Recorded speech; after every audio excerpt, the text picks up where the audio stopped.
我係一個單親媽媽，阿仔今年18歲，喺學校讀緊中六，患有情緒病同埋自閉症譜系。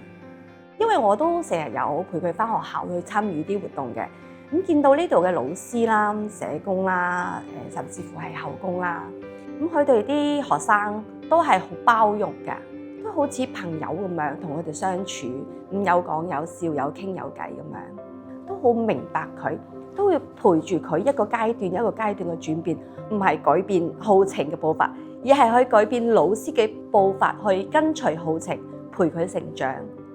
阿仔嘅興趣就係多咗好多嘅，咁佢最享受嘅係電競。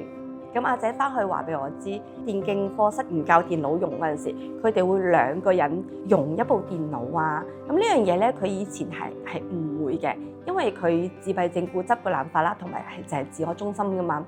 佢乜嘢都係我認為係咁樣，我就要咁樣。呢樣嘢係我用緊嘅，我唔會同人分享。但係嚟到呢度之後咧，咦，佢竟然學識同人分享喎。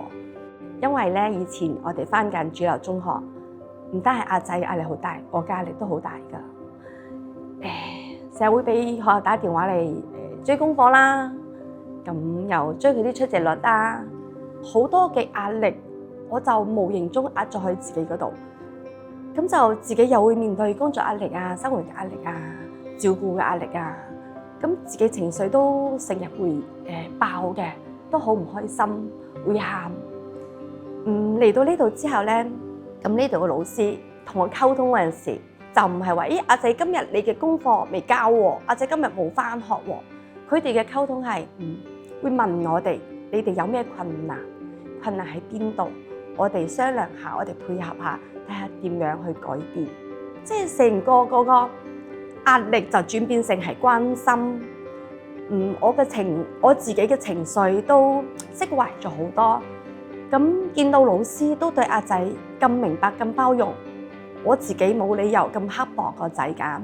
咁我就跟住慢慢自己都去改變咗，所以同阿仔而家嘅相處都係好開放、好開心嘅，少咗批判。當你哋遇到困難，唔好自己頂。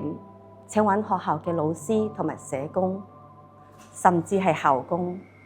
學校嘅教職員多才多藝，更有一個幫到你。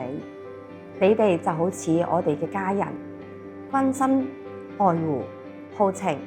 多謝你哋，謝謝你哋，感謝你哋，因為重要嘅事情要講3次。